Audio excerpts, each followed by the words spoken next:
Hey everyone, happy Friday. Welcome to this episode of the Locked On Penguins podcast. So it'll be a little bit of a different episode today. I know the team does not play until Sunday. I did basically a full preview of the game against Carolina on my Thursday episode. But for today, we're going to go into Brad Marchand's comments and why I'm glad that Gary Bettman upheld the suspension. Plus, we're going to dive into some of the trade deadline stuff and go over some of Frank Saravelli's big boards and see if some players make sense for the Penguins, and some other jazz as well. That's all coming up right after this drop.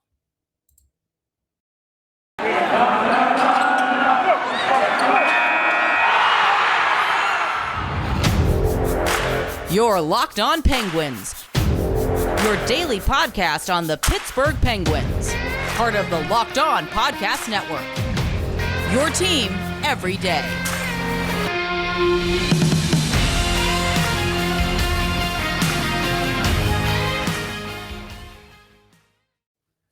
Hello, welcome to this Friday edition of the Locked On Penguins podcast. I am your host, Hunter Hodes. Remember to follow me on Twitter at Hunter Hodes. You can also follow the show's Twitter at LO_Penguins. So tonight, thank God Gary Bettman did, upheld the Brad Marchand suspension. He can go, I believe, to an independent arbiter, but I don't think, even then, I don't think that's going to mean very much. But Frank Saravelli tweeted out the report. So when Marchand was pleading his case to Gary Bettman, he was asked, okay, what did Tristan Jarry say to make you want to, punch him in the face and just put your stick right to his mask as well? And he testified, according to Bettman, and he said, excuse my language here, how about that fucking save? And no, I'm not kidding when he actually said that. And when Tristan Jarry actually said that. No, he kind of downplayed it after the game. He's like, yeah, didn't really say anything. I mean, he's not going to go out here and, publicly bash Brad Marchand in the media. But you're telling me that Brad got mad over that kind of comment? I mean, wow. I mean, as Michel Therrien once said, as the Penguins head coach, that they're so soft. I always love that line. I probably look up that comment about a few times every year on YouTube. I always, the Max Talbot one always gets me too. Maybe Maxime Tell, but 5'8", he's not going to really do anything. But then they're so soft. That is exactly what Brad Marchand is. But if he really got triggered by that kind of comment, I mean, I'm not going to really say the NHL isn't for him, but it's like maybe you got to rethink your priorities to what should actually make you mad in this role, because something like that should not get you that jammed where you're swinging your stick at someone's mask and you're basically just punching someone in the face when the game is over. Tristan, obviously he's going to talk crap in that situation. It's Brad Marchand, and we all know how stupid he is, but he had just played one of the best games of his season, and you're telling me that, I mean, he's just going to go after him for literally no reason at all. I don't understand that. And that's just that. It goes to show how much Brad Marchand stinks. I mean, he can be a great player, and I know he's a great player. I've said so many times that he's a top 10 to top 15 player in the league. Excuse me. But he also is a very selfish and a stupid player as well. I do not understand why he has to consistently just be dumb for his team like that. And, he got suspended 6 games for it, and he's going to have to go through it unless an independent arbiter reduces the suspension. But again, I don't think that's going to happen at this point. We can crush Gary Bettman for a lot of things NHL related. Obviously the Chicago Blackhawks situation, he has done a terrible job with. I mean, there's been multiple lockouts where he's been at the helm. He didn't send the players to the Olympics in 2018 when there was no COVID-19 for basically no reason at all. It was just over, I don't know, money or something like that. And he's refused to grow the game in numerous areas. He doesn't make it enough fun. But I will say for this, he nailed it. He wasn't going to let Brad Marchand get his way. He upheld the suspension, and I think that's really all there needs to be said with that. It's hilarious that got him so mad. And as Pittsburgh Clothing Company is going to do, and thank God, so they are going to make a shirt that says, "How about that effing save?" I'm sure there's going to be maybe a picture of Jarry and Marchand on it. I'm not sure, or it's just going to say the words across, because remember the Brandon Tanev one, which I actually own upstairs. You think you're an effing sheriff. I'm not going to keep saying the word. I had to say it once for a fact. I'm not going to keep, saying it. I try not to use that word too often on the podcast, but they could just do a shirt like that. But I do hope that they include Brad on that shirt or Tristan in some way, shape, or form. And they actually did say they are going to be making it tonight. So I would assume that shirt will be out at some point this weekend. Yes, I will 100% be buying that shirt, and I hope you all will as well. Their shirts are honestly not that expensive. They're about $20 to $30, if that. They're usually running some promotion as well. So yeah, I'm definitely copying that. It's always worth it, especially when it pokes fun at Brad Marchand. So, good on Tristan Jarry. A legend was born in that situation because he had to throw a nice little chirp out. But, it's funny how Brad just had to, be an idiot for the sake of being an idiot. And, it cost his team. And, the Bruins right now, they're in that final playoff spot. If I check the standings right now real quick, I believe they're almost 10 points. No, they're only 6 points ahead of the Red Wings. The Bruins do have 3 games in hand. So if they win those 3 games, they'll be up to 12 points up on the Red Wings. But, Detroit, they're trying like heck, I should say, to make it a race. This is the first time I think I've seen the playoff race be within 6 points or less, probably since the beginning of the season. Detroit, they're playing their tails off. And, I'm glad because, the Eastern Conference for basically the entire season, it's been locked up. So if we can potentially get a playoff race down the line with Detroit and Boston, I think that would be, that much more competitive. I saw Frank Saravelli put on Twitter today, for those that aren't on there, that he was discussing the option that the league could do a couple play-in series, 8 versus 9, 7 versus 10. But, I would be in support of that because the NBA does it, I believe, like that. They're going to be doing that this year. I think they implemented that in the last couple of years. But for the East this year, a Detroit-Boston series would be pretty chaotic, but does anyone want to see Washington versus Columbus in a play-in series? Washington is comfortably in a spot. They're only 2 points out of third place in the Metro. I know the Rangers have 3 games in hand, but Washington is still right there. And Columbus is 16 points behind them in that number 10 spot. Does anyone really want to see a series between those two teams? I know Washington has not been good this year. I get that, but I still think they would probably wipe the floor with the Blue Jackets. I don't think they're a good team. I know they've stayed in the race for a little bit. They're 9 points out from the Bruins right now. They're basically a full 500 team, 24-23-1. Somehow they only have 1 overtime loss, which is crazy. 1 loser point. I don't think I've seen that in quite some time. But I just don't think that series would be fun. In the Western Conference, sure, I guess with LA, Anaheim, that would be for a cool play-in series. Nashville versus Dallas, those will be competitive.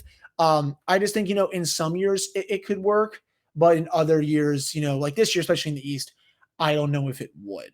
So it is a good idea in theory. It would make, I think, for some competitive series, it's, a reason for, I guess, a couple of other teams to buy more at the deadline compared to selling. But I don't think we're ever going to see Gary Bettman implement that because, remember when he talked about basically the play-in during the return to play when he brought back, all those teams that were out of the race, he's like, yeah, this is just a one-off. We're not going to be doing this again. And I know people's minds can change, happens all the time in sports, but I just personally don't see him agreeing to a play-in round. It would be cool. It would probably make for some good series, some not so good series, and it would probably maybe grow the sport at least a little bit, but I can't see it like, drastically, growing it in one way or another. That's just my opinion, though. I'd love to hear what you think. You can DM me, tweet at me on social media, comment on the YouTube page, all that jazz. Coming up in the next segment, we're going to go into some trade deadline stuff and look at Frank Saravelli's top 25 board and, what players I think could help the Penguins. But before we do that, this is the time of year that I've pretty much given up on all of my New Year's resolutions, but not this year. I'm sticking to my resolutions to eat right, thanks to Built Bar. Almost feels like it's not really a resolution because I actually enjoy eating them. Have you tried the Puffs? If you haven't, you are missing out on one of Built Bar's best tasting bars. Puffs are a fan favorite with some incredible flavors: yummy cinnamon churro, coconut marshmallow, banana cream pie. They're all so good. These are going to be your new favorite. They're low calorie, high protein. You can replace your candy bars with these as well. They are better than a typical candy bar. Those can be anywhere from 200 to 300 calories, but most Built bars contain 130 calories, 4 grams of sugar, 4 grams of net carbs, and 17 grams of protein. At Built Bar, they are all about the taste. They make it taste delicious first, then figure out how to make it healthy. And I don't know how, but they pull it off every single time. You can go to built.com, use promo code LOCKED15 and get 15% off your order. That's promo code LOCKED15 for 15% off at built.com. All right, we're back here in this episode of the Locked On Penguins podcast. I am your host, Hunter Hodes. Remember to follow me on Twitter at Hunter Hodes. You can also follow the show's Twitter at LO_Penguins. So getting to Saravelli's big board here, scrolling up here. So he lists the first one, Claude Giroux. For as much as I would love for that to happen for the Penguins, and it would piss off a lot of Flyers fans, it'd just be it would be great. The Flyers are not going to trade him to Pittsburgh. That's just, remember when Ron Hextall was with Philadelphia, when the Penguins wanted Mark Streit, they sent him to Tampa, who then flipped him to Pittsburgh. So, we are not going to see those two teams trade with each other probably for another millennium. At this point, I think Giroux is probably going to go to somewhere like Colorado. That they make a lot of sense. They're all in. I think they're probably the best team in the NHL at the moment. They're going to be a really tough out in the playoffs. Ben Sherratt, I know some people have said the Penguins need defensive help. He is not one of those players. Per Dom Luchuskin of The Athletic, he only has a 31% actual goals for rate this year off of a 41% expected goals rate. That's one of the worst marks in the league. And for some reason, NHL GMs, real people, want to give up a first-round pick for that kind of player. He also provides basically no offense. What are we doing here? I mean, it is, again, the NBA and the NBA trade deadline, is so fun because you see all these stars players move. But with the NHL trade deadline, it can be good in spurts, but you have all these GMs saying, you know what? I'm going to go overpay for a bunch of bottom pairing defensemen who aren't good at hockey. And that's exactly what I think someone is going to do with Ben Sherratt. I know he chews up a lot of minutes. He plays, okay defense, but, this year his underlying stink, and I get it. Montreal is not good. They're the worst team in hockey, but I don't see much changing with him if he is traded to a contender. I just, and if you give up a first-round pick for that player, God help you. Tomas Turtle is number 3. I would love for the Penguins to get him, though. He makes 5.6 against the cap. I'm not really sure how that would work. It would make so much sense for, a winger for Evgeny Malkin, just because, there's been so many mixes and mashes of players coming onto his line and all that, where it's just like, oh my God, can we get some consistency with this line? I'd love it, but the Sharks they're going to ask a king's ransom for him, and rightfully so. He's had a great year for San Jose. He's on pace for a career high 39 goals. He leads the Sharks this year with 22 of them. You're looking at least probably a first-round pick, top prospect, pretty decent roster player, and maybe another top pick. I'm not really sure if the Penguins want to do that. I know Brian Merck has gone on record and said, they want to keep some of their picks. Though, if you want to go all in one more time, he makes a lot of sense. Jacob Chichron, again, I know the Penguins need a lot of defensive help, but, he's going to command a big return as well. I don't see the Penguins going after him. Now, Brock Besser. This is the one I kind of circled when I was looking at, obviously Jim Rutherford is with the Canucks. There's history with the Penguins and trading with these two teams.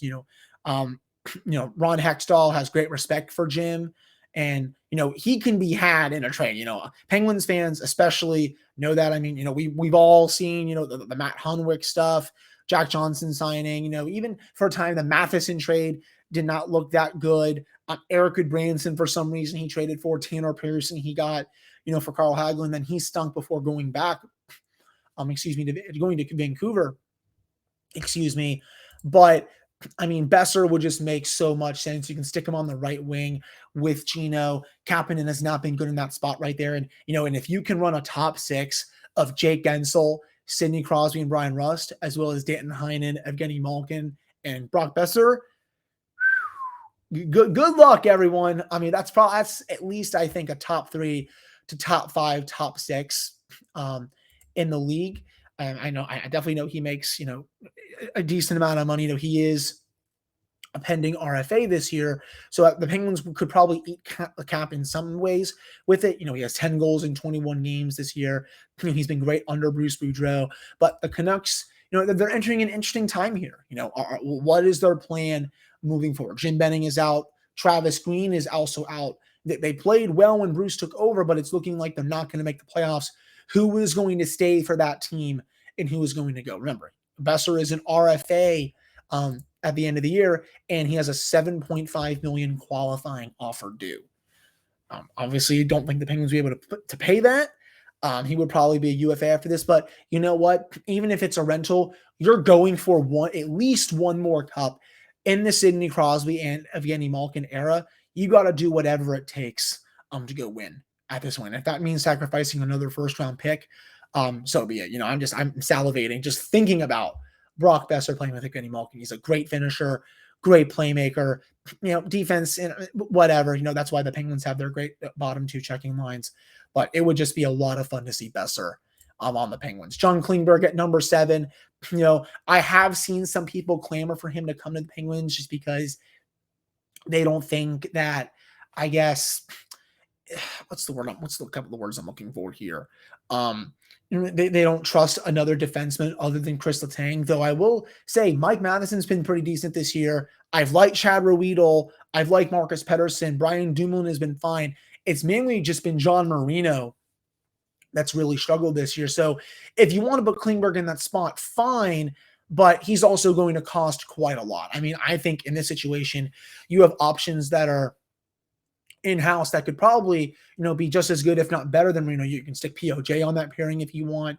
Juuso Riikola, heck, even Mark Friedman, and he hasn't even played that much this season. So I think I've also read the take that, the Penguins need more defensive help than anything. I don't agree with that at all. I think the defense has been mostly fine this year outside of Marino. I know they've been giving up quite a few odd man rushes the last couple of games. They got to clean that up.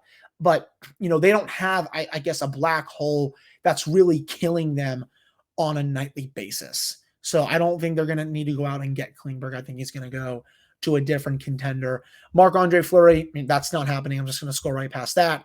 Jeff Petrie, I think personally that's a summer deal. He's going to cost quite a lot. I would love him on the Penguins, though right now he makes $6.25 million for the next 3 years. It's probably not going to happen. Mark Giordano, he makes $6.75 million for just this year. I don't think that's happening. He's 38 years old. He can go help another team. Nick Paul, I think that would make a bit of sense for the Penguins. He's been pretty decent this year. And Ottawa also makes $1.35 million. If you want to get him to shore up your depth at forward, because I know Jason Zucker is not coming back, and I don't know why this started playing for the Netflix. Give me one. I'm not going to let him kill you, okay? Okay, I don't know what the heck that was. I'm going to try to edit that out. Okay, of course, because literally as I'm recording, the Netflix is paused, and all of a sudden, it just randomly started playing. I may edit that out. I'm not sure. We're just going to keep rolling with it. That was just a very weird thing that I never thought would happen while I was recording a podcast. So anyways, back to what I was saying with Nick Paul.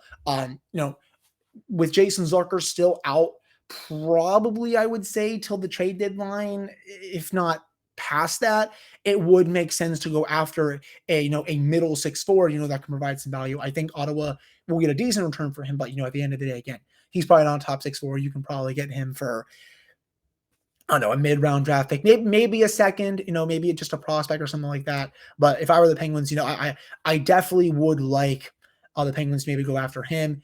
JT Miller, would love that. I don't think the Penguins are going to do that. Joe Pavelski, I think Dallas might hang on to him if they think they can really make a run. It's all a matter of how far out are they. Just, I guess, when the deadline comes.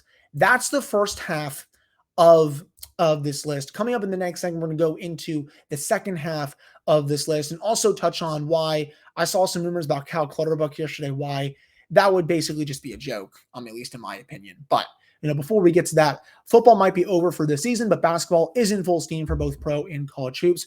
From all the latest odds, totals, player performance props to where the next fired coach is going to land, BetOnline.net is the number one spot for all of your sports betting needs. BetOnline remains the best spot for all of your sports scores, podcasts, and news this season. You can head to the website today or use your mobile device to learn more about the trends and action. It's BetOnline, where the game starts. All right, welcome back to this episode of the Locked On Penguins podcast. I am your host, Hunter Hodes. Remember to follow me on Twitter at Hunter Hodes. You can also follow the show's Twitter at LO_Penguins. So getting to the second half of this list, Georgiev I see on here, Jonas Korpisalo. I don't think either of those goalies are going to get moved. Pavel Zacha, he's a pending RFA. I know New Jersey Devils GM is the GM obviously is Tom Fitzgerald. He does have history with the Penguins. Zacha is a good player, but I don't see Fitzgerald moving him to a metropolitan team. It would make sense for the Penguins, he can play left wing, he can play center. I think the Penguins could use another winger, specifically for the Geno line. I think if you put Zacha up there, he definitely has the talent. He's also on track for his first 20-goal season of his career. But, what is the asking price for that? It's probably at least 2, if not 3 things. I know New Jersey is far out of it, but, I don't think he's going to sell him for absolutely nothing. Max Domi, that's a pass for me. Jake DeBrusk, I don't think he's going to be traded within the East. Riley Smith, I don't see him traded just because Vegas is going for it this year. Ricard Raquel, I know people have had their eyes on for a while, but, Pat Verbeek just got there. He has to really assess his roster. And also, the Ducks are in playoff contention this year. I really don't see Verbeek trading him. Nick Leddy of Detroit, pass. Phil Kessel, I have seen some people throw out that idea, but I don't think the Penguins are going to do that. I think at this point, Phil, he's not washed, but he's definitely not nearly as good as he used to be. I'm just not sure he would provide even the value that Kapanen has provided this year. And I don't mean that as like a big slight to Phil. I love him and obviously loved what he brought to the Penguins, but he's not what he used to be. And with how big his contract is, I think I would pass in that situation. But getting to my last topic of the day, I saw some weird takes about Cal Clutterbuck on social media on Thursday. And it was odd because why would you openly trade for a player who brings down value both offensively and defensively? And I'll tell you what I mean. So, Jason, of course, the Penguins Twitter, shout out to him. He always, we talk on game days, we talk on off days all the time. And he pulled up a model of J-Fresh and of Andy and Rono. And Clutterbuck's projected wins above replacement this year is 28%. He has 9% for even strength offense, goals per 60, the 11th percentile, primary assists per 60, the 23rd percentile, PK 28%, finishing 21%. His only good thing is his even strength defense, which is 93%. And, I kept seeing the reasons that, oh, wow, yeah, he's a veteran presence. So he'll hit a lot and he's just that physical guy for you. But it's like, look at the lineup when fully healthy. Why in the hell would the Penguins go after someone like that?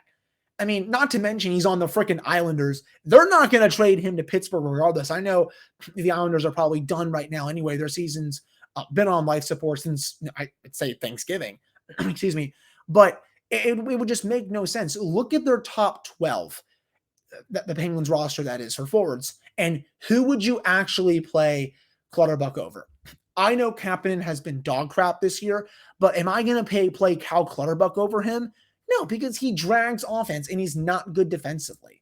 And you look at Andy and Rono stuff too, 9th percentile for full offense, shot contribution 4%, passing 5%, shooting 29%, transition 2%, terrible on denials, 0 percentile on high danger assists, terrible with entry passes. The only places where he's green are his defense and his role difficulty, and he's decent, I guess, on the PK. He's played 42 games this year, 5 goals and 11 points in those 42 games. Yeah, that's totally a player that I would trade for if I were the Penguins at the trade deadline. I don't understand those kind of takes. So he is a player that the Penguins need to stay far away from. I hope that, you all got something out of these last couple of segments about, what players I would potentially look at for the deadline. Just I'm getting a head start. I know the deadline is about, I think, a month away at this point, but we saw the Tyler Toffoli trade this week. Anything can happen at any given moment. That's the biggest thing here, I think, when it comes to trades. So that'll do it for this episode of the Locked On Penguins podcast. Penguins are back in action Sunday afternoon against the Carolina Hurricanes. The battle for the first place in the Metropolitan Division is on the line. It's going to be awesome. I can't wait to see how the Penguins come out for it. I'm sure Mike Sullivan is going to be grilling them on a practice on Saturday. That game is at PPG Paints Arena. Remember, 1 o'clock, NHL Network, so it won't be on ESPN Plus. You'll have to find it if you're not in Pittsburgh, you'll probably have to find a different streaming service for it. But like I said, that'll do it for this episode. Thank you all so much for listening, and I'll be back with you all on Monday. I hope you all have a wonderful, wonderful weekend.